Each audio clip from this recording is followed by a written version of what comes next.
solution. Before going to the lesson, let me give you a short intro about matter. Children, you all know that we are surrounded by matter. Yes, children, both living and non-living, everything is made up of matter. The food we eat, the air we breathe, the pen we write, clouds, stones, plants, animals, a drop of water, a grain of sand, everything is made up of matter. The particle which I said now, everything should possess two properties. What are the two properties? One is that it should have some mass and it should occupy some space. If it possesses these two properties, then it is said to be a matter. So, this matter can be divided into two. What are they? One is called as a pure substance, the other one is called as a mixture. So what is pure substance? Pure substance includes elements and compound. Whereas mixture, which I said as impure substance, the word impure substance itself says that it is not made up of a single substance. It is made up of a combination of more than two substances. That is why it is called as a mixture. This mixture further it can be divided into two. One is called as a homogeneous, the other one is called as an heterogeneous. The word homo, what do you understand by the word homo? The word homo means uniform. The word homo means uniform and the word hetero means different, that is not uniform. So, homogeneous mixtures and heterogeneous mixture. Mixture, as I said, it is a combination of two or more substances. The components of a mixture may exist in one or more physical states. When I say the word physical state, what comes to your mind? Yes, children, there are only three physical states. One is called as a solid, the other one is called as a liquid, and the third one is called as a gas. These are the three physical states. Types of mixtures. There are two different types, as I said. One is homogeneous, the other one is called heterogeneous. So what is homogeneous? As I said, it has throughout the solution, it has an uniform distribution. That is why it is called as a homogeneous. In other words, I can say that it can be separated easily, whereas heterogeneous, it cannot be separated easily. For children, homogeneous means it cannot be separated, whereas heterogeneous means it can be separated easily. So homogeneous, example, salt and water. We cannot separate the salt from water. That is why it is called as a homogeneous mixture. Next, heterogeneous, here they have given example as sand and water. We can separate the sand from water easily. That is by doing filtration, we can separate the sand from water. So by seeing this picture, you would have got an idea about homogeneous and heterogeneous. So homogeneous, what is the example? Salt and water. Heterogeneous, what is an example? Sand and water, because sand can be separated from water easily. So solution, what is solution, children?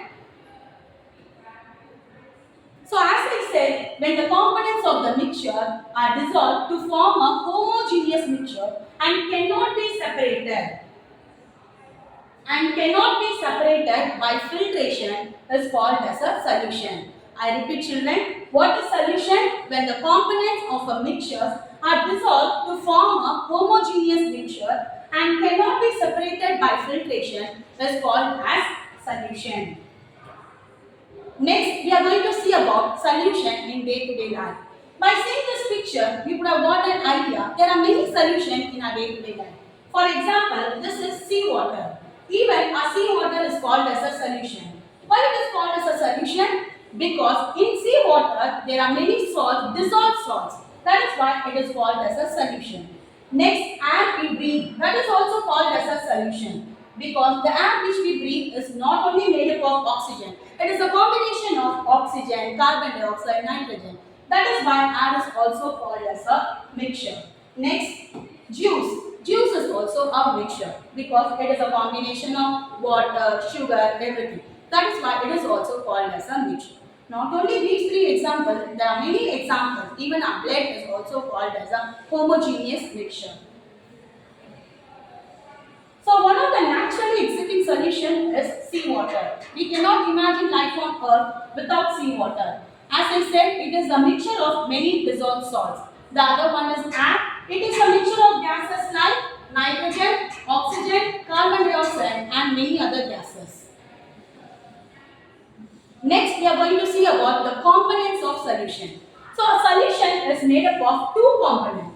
One is called as a solute, the other one is called as a solvent. By seeing this picture, you can see solute is present in a smaller amount, whereas solvent is present in a larger amount. The together is called as a solution. When we add the solute and solvent, it gives us a solution. So what are the two components of solution, children? One is called as a solute, the other one is called as a solvent.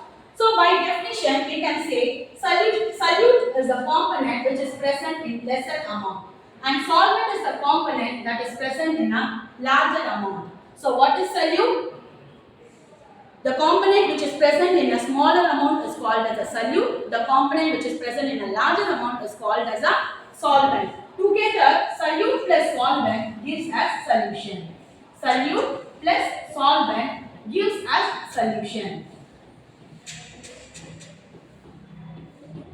Next, we are going to see about dissolution. What do you mean by the word dissolution? The process of mixing homogeneously. As I said before, what do you mean by homogeneously? Mixing throughout the solution uniformly is called as dissolution. I am going to ask you one question, children, now. All solutions are mixtures, but all mixtures are not solution. Isn't it? Yes. We know that there are two different types of mixture. One is called homogeneous, the other one is called as a heterogeneous. So all solutions are mixtures. We can say all the solutions as homogeneous mixture, but we cannot say all the mixtures are solution. Only the mixtures which are uniform is called, that is, which are homogeneous is called as solutions. Next, we are going to see about the classification of solution. What do you mean by the classification? Yes, children, we are going to see the different types of solution. There are different types of solution. We can classify solution based on their components, based on their solvent, etc. So first we are going to see the classification of solution based on the number of components. Based on the number of components, there are two different types of solution, children. One is called as a binary solution, the other one is called as a ternary solution. By saying the word binary, which means it is made up of two components. It is made up of two. What do you mean by the word bi? Bi means two. So by saying the word itself, you could have got an idea. Binary solution means it is made up of two components. So when the solution contains only two components, that is one solute and one solvent, then it is called as a binary solution.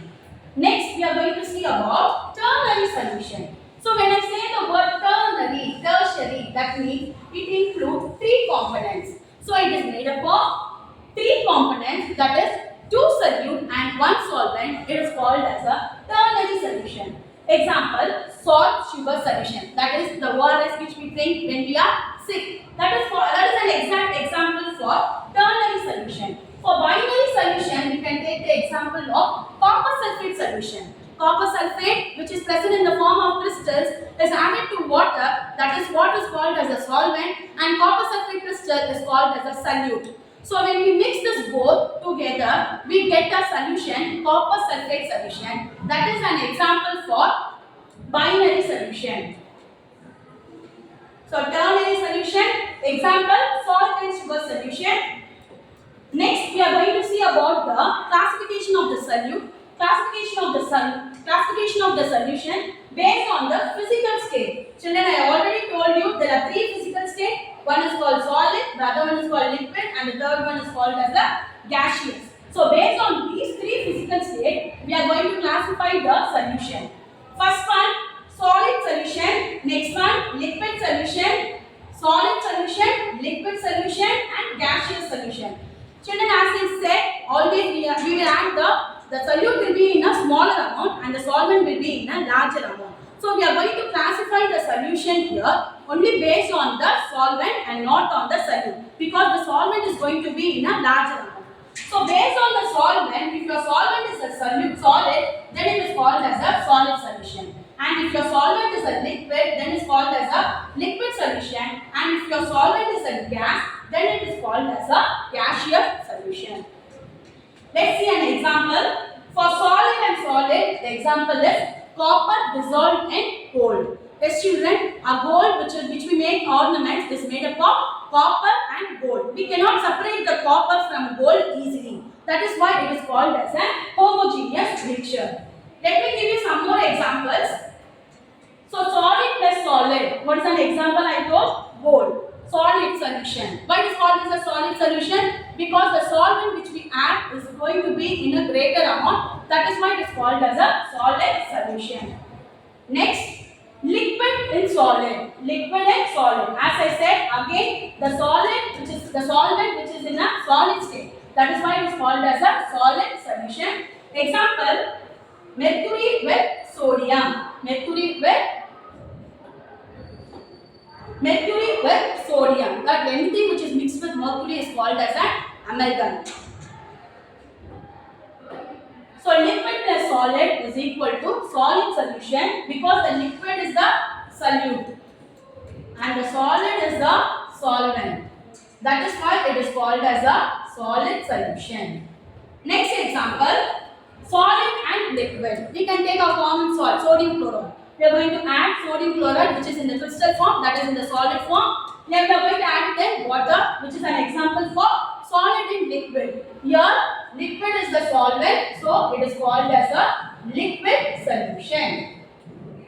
Next example, liquid and liquid. So again liquid and liquid.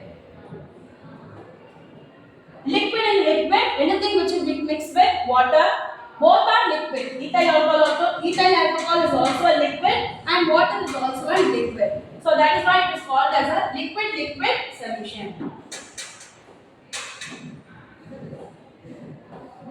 Next, gas and liquid. Any gases, it is called as a carbonated beverages. That is the soft drinks which we drink daily. So gas plus liquid is called as a liquid solution. Next, liquid plus gas, that is the clouds. It is an excellent example for gaseous solution. Next, gas plus gas, both solute and solvent, both are in a gaseous form. So that is why it is called as a gaseous solution. Example, mixture of oxygen and helium gases.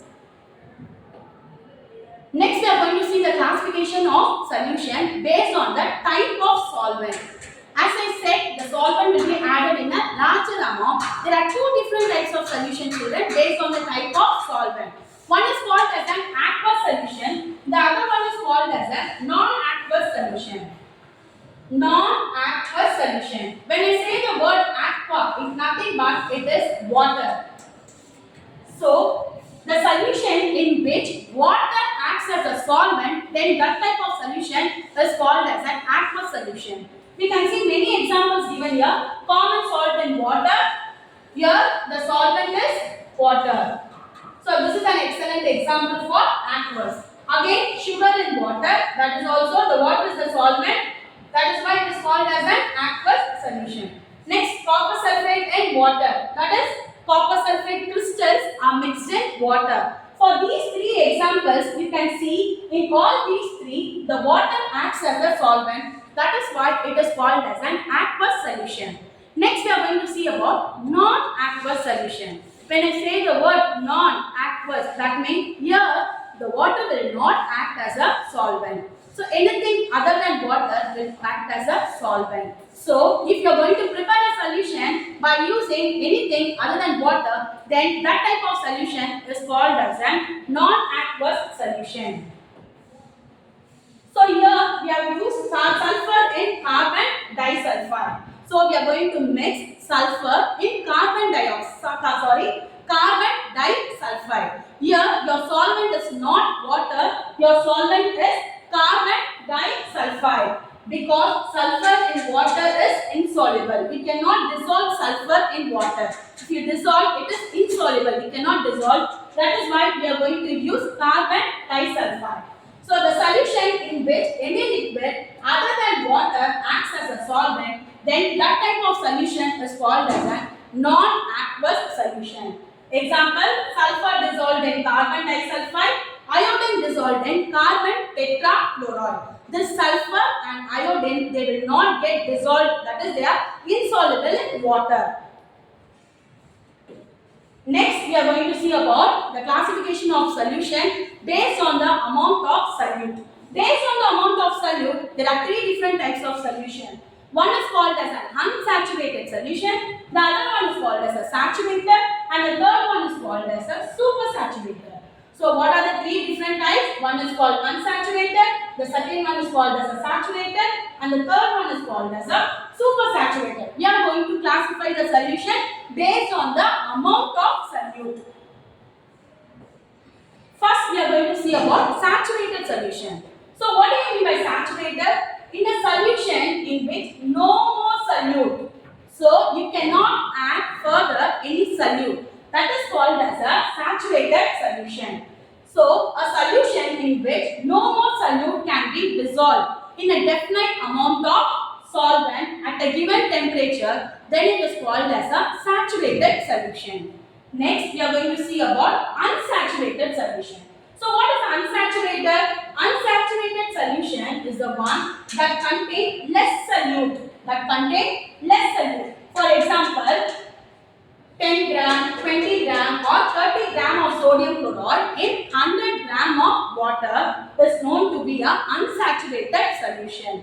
So, at 25 degrees Celsius, it forms a solution known as unsaturated solution. Next, we are going to see about supersaturated solution. So, what do you mean by supersaturated solution? Supersaturated solution is the one that contains more solute. As I said, unsaturated means it contains 10 gram, 20 gram or 30 gram. Supersaturated means it contains more than 30, that is 40 gram. In 100 gram of water, it forms a crystals. That is called as a supersaturated solution. So, the supersaturated solutions are unstable and the solute is reappearing as crystals when the solution is disturbed. Next, we are going to see about concentrated and dilute solution. So, what do you mean by concentrated and dilute solution? Imagine children, you are given 2 cups of tea. So, one will be light in color, the other one is in dark in color. So, what do you use the word? We use the word light and dark, but chemists, they will not say like that. They will be saying it by using the word dilute and concentrated. So, what do you mean by the word dilute? If the solute is added in lesser amount, it is called as dilute solution, and if it is added in larger amount, solute added in lesser amount is called as a dilute solution, and if the solute is added in greater amount, it is called as a concentrated solution. That means in this cup of tea, the tea dust, that is the solute, is added in a lesser amount. That is the reason why the tea looks dilute. Whereas in this case, if the solute, that is the tea particle, tea dust, is added in a larger amount, that is why this cup of tea looks little bright in color. So, concentrated and dilute solution. So, when we compare to having the same solute and same solvent, you can see in this picture, children. In this picture, this is called as a dilute and this is called as a concentrate. Why this is called as a dilute? Because the solute is added in a lesser amount, and here the solute is added in a larger amount. The solute is added in a lesser amount, and that is why it is called as a dilute solution. And here the solute is added in a larger amount, and that is why it is called as a concentrated solution. So, in dilute and concentrated, both the solute and solvent will be the same, but the quantity alone matters. So, if you are going to add less quantity of solute, it is called as a dilute solution. If you are going to add more amount of solute, then it is called as a concentrated solution. Next, we are going to see about solubility. So, what do you mean by the word solution? As I said, solute plus solvent is equal to solution. But what is solubility? Solubility is the measure of how much solute can be dissolved in the solution. How much solute can be dissolved in the solution. That is called as a solubility. So, by definition, we can say solubility is a number of grams of solute that can be dissolved in 100 gram of solvent to form its saturated solution at a given temperature and pressure. Children, please note down this formula because we will be using it in a problem section. So, So what is the formula for calculating the solubility of a solution? Solubility is equal to mass of the solute divided by mass of the solvent into 100. Next, we are going to see about the factors which affect the solubility. Before going to the factor, let me say, still now we saw about the classification of the solution. First, we saw about the solution in daily life. Next, we saw about the components of the solution. Next, we saw about the different types of solution. Next, we are going to see about the factors affecting solubility. There are three main factors, children. There are three main factors which affects your solubility. That is, one is called as the nature of the solute and solvent. Next one is called as the temperature, and the third one is called as your pressure. First, we are going to see about nature of the solute and solvent. Children, always remember a universal solvent is water. Why it is called as a universal solvent? Because solvent in any solute can be mixed, or any solute is mostly soluble in water. That is why water is called as a universal solvent, because in water we can dissolve everything. That is the reason it is called as a universal solvent. Another one, you all have heard about this famous quote, light dissolves light. That is, polar compounds can be dissolved only in polar solvents, and non-polar solvents are dissolved. Non-polar compounds can dissolve only in non-polar solvents. Always remember, children, polar compounds will be dissolved only in polar solvents, and non-polar compounds will be dissolved only in non-polar solvents. Next, we are going to see about the temperature. How does the temperature affect the solubility? So, the effect of temperature can be seen in two solutions. One is in solid and liquid, and the other one is in gases and liquid. First, we are going to see about solids in liquid. So, solubility of solid solute increases with increase in temperature. Solubility of solid increases with increase in temperature. When we add some sugar in a cold water, it takes some time to dissolve. Whereas if you are going to add the same sugar in hot water, what happens, children? It will dissolve quickly. So by this we can come to a conclusion that by increasing the temperature, solubility will also increase. So they both are directly proportional. So while increase the temperature, the solubility also increases. Next we are going to see about endothermic and exothermic. Certain substance while dissolving they absorb heat, and certain substance while dissolving they liberate heat. Substance which absorb heat are called as endothermic substance, and the substance which absorbs heat, substance which liberate heat while dissolving is called as an exothermic. In endothermic process, solubility increases with increase in temperature. In exothermic process, solubility decreases with increase in temperature. Next, we are going to see about gases and liquid. Solubility of gases decreases. Solubility of gases decreases with increase in temperature. Next, we are going to see about effects of pressure. So, what is effect of pressure? This effect of pressure is seen only in the solubility of gases in liquid. Gases in liquid, increasing the pressure increases the solubility. By increasing pressure, we can increase the solubility. Next, we are going to see about concentration of a solution. So, what is concentration? Anything which we are going to say or express in terms of quantity. That is, we are going to say in terms of grams or in terms of liters, then it is called as a concentration. Concentration of a solution may be defined as the amount of solute present in a given amount of solution or solvent. Again, I am saying the definition, children. What is concentration of a solution? Concentration of a solution may be defined as the amount of solute present in a solvent, or amount of solute present in a solution is called as a concentration of a solution. Quantitatively, concentration of the solution may be expressed in different methods, but in your 10th standard, we are going to see about only two methods. That is, it is going to be expressed in terms of mass, and the other one is it is going to be expressed in terms of volume. First we are going to see about mass percentage. So mass percentage of a solution is defined as the percentage when it is expressed in terms of mass, percentage by mass of the solute present in the solution. It is mostly used when the solute is in the form of solid. So as I said, there are two different methods, children, to express the concentration of the solution quantitatively. One is called as mass percentage, the other one is called as a volume percentage. When will we use the term mass percentage? When your solute is a solid. When your solute is a solid and your solvent is a liquid, then we have to express it in terms of mass percentage. And when what is the formula for calculating the mass percentage? There are two different formulas, children. So based upon your solute and solvent, you can select the formulas. This again I am saying, this formula will be using it in your problem section.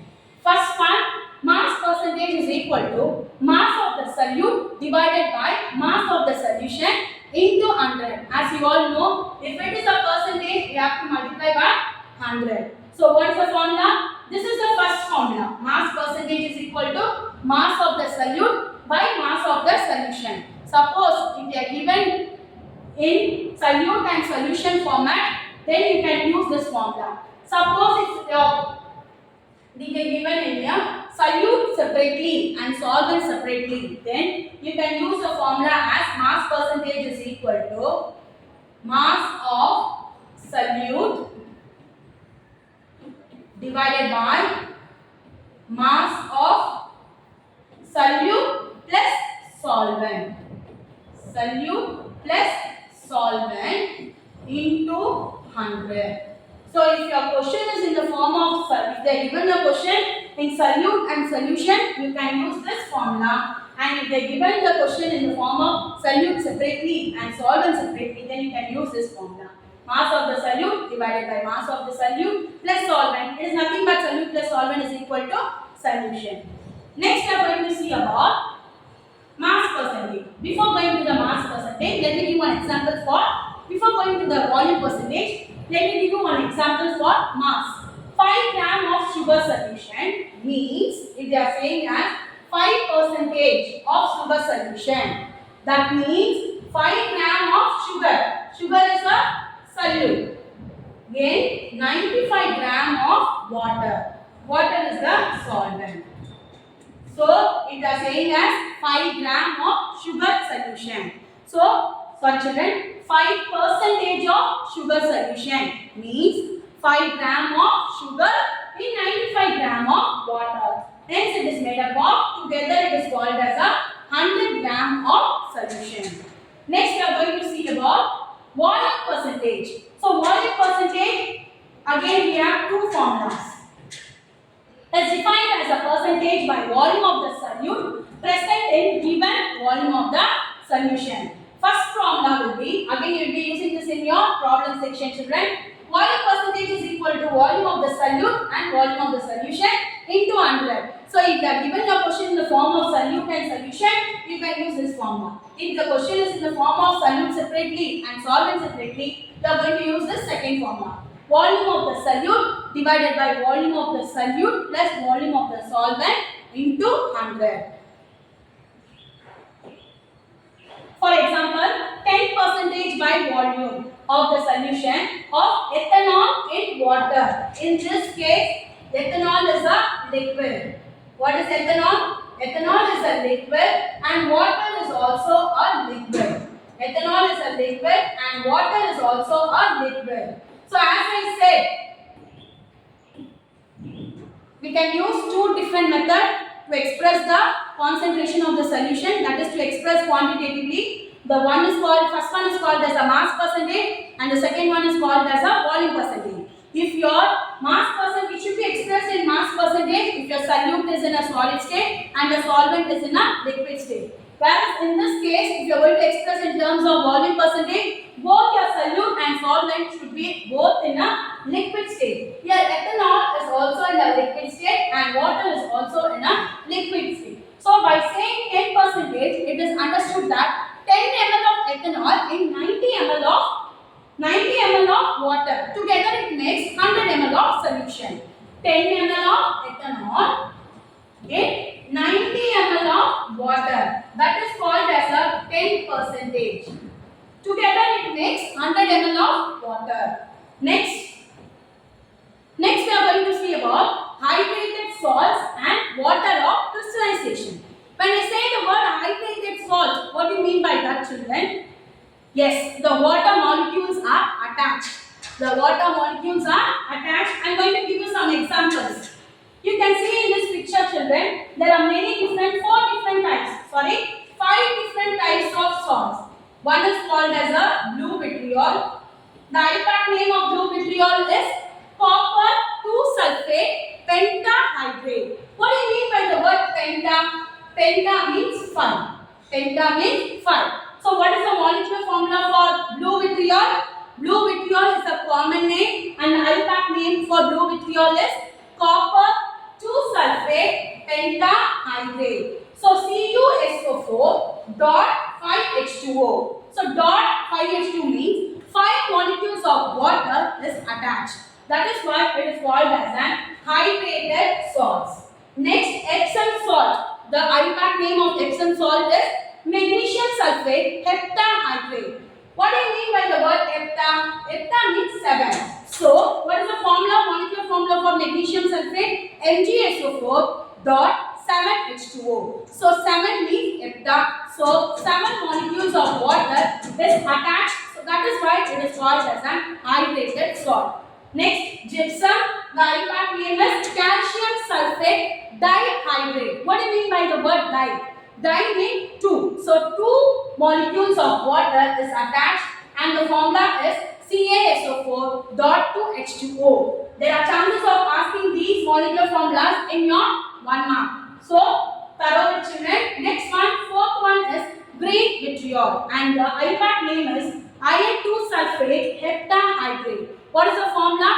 FeSO4 dot 7H2O. 7 indicates that 7 molecules of water is attached. Next, white vitriol, zinc sulfate heptahydrate. Again, the formula is ZnSO4 dot 7H2O. 7 molecules of water is attached. So, hydrated salts and water of crystallization. When ionic substances are dissolved in water, saturated aqueous solutions are produced. The ions in the salts attract water molecules and get attached in certain ratio. This is the ratio, children. 5, 7, 2, 7, 7. CuSO4 dot 5H2O. This is called as a ratio. This process of certain water molecules are attached is called as an hydration and these salts are called as an hydrated salts.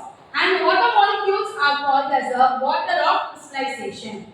So children, what happens when we heat this hydrated salt? When we heat this hydrated salt, the water molecules present in the hydrated salt will get removed. For example, if I am going to take copper sulfate pentahydrate, which is deep sea blue in color, and I am going to heat it, what happens? It becomes anhydrated. It becomes anhydrous copper sulfate. It becomes white in color. The color also changes and the hydrated salt.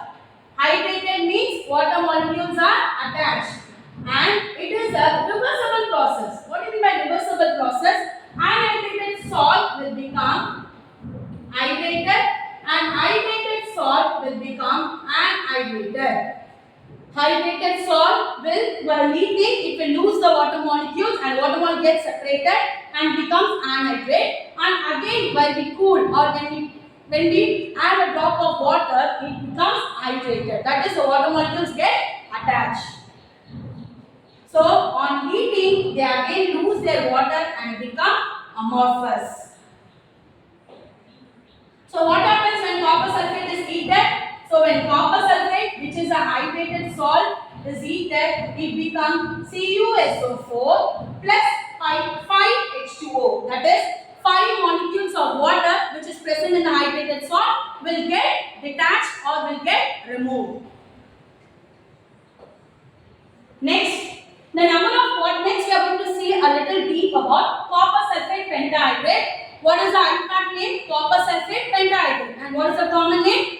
Blue vitriol. So what is the formula for copper sulfate pentahydrate? SO4 dot 5H2O. This ratio 5H2 means the water molecules, that is water vibration is 5. The number of water molecules in blue vitriol is 5. So its water of crystallization is 5. When blue colored copper sulfate crystals are gently heated, what happens? It loses its 5 water molecules and becomes colorless. It becomes colorless. You can see in this picture, children, copper sulfate, what happens on heating? First, before heating, it is deep sea blue in color. So CuSO4 dot 5H2O. On heating, it becomes CuSO4 plus 5H2O. And the name is anhydrous. Anhydrous means water molecules are removed. Again, by cooling, it comes back to its original color. So you can see here, the blue color changes to white. That is why it is called as an anhydrous copper sulfate. And again, I am saying it is a reversible reaction. By from the reactant we can get a product. From the product again we can get back the reactant. Next we are going to see about magnesium sulfate heptahydrate. Again the word hepta includes 7. So magnesium sulfate heptahydrate. Both are colorless. So this MgSO4 dot 7H2O becomes amorphous when it changes into anhydride. So first it will be in a crystal state and then it will become into an amorphous state. So MgSO4 dot 7H2O, on heating it becomes MgSO4 plus 7H2O. Again while we cool it becomes MgSO4 dot 7H2O, that is magnesium sulfate heptahydrate. MgSO4 plus 7H2 means anhydrous magnesium sulfate.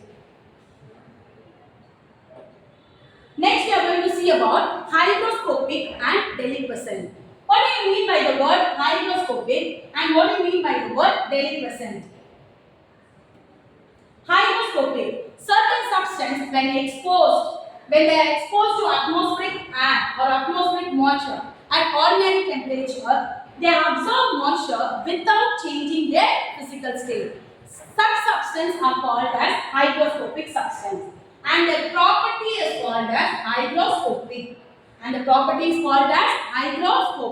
Certain substances, when exposed to atmospheric air, they absorb the moisture but they do not change their physical state. That is, if they are in liquid, they will remain in a liquid state. Such substances are called as hygroscopic substance and the property of this is called as hygroscopy. So, hygroscopic substances are used as a drying agents. Some examples: concentrated sulfuric acid, phosphorus pentoxide, quicklime and silica gel. These are hygroscopic substances. That means they absorb the atmospheric moisture but they do not dissolve or they do not change their physical state. Next we are going to see about deliquescent. What do you mean by the word deliquescent? Certain substances which are hygroscopic, when exposed to the atmospheric air at ordinary temperature, they absorb water and get completely dissolved. Such substances are called as deliquescent substance.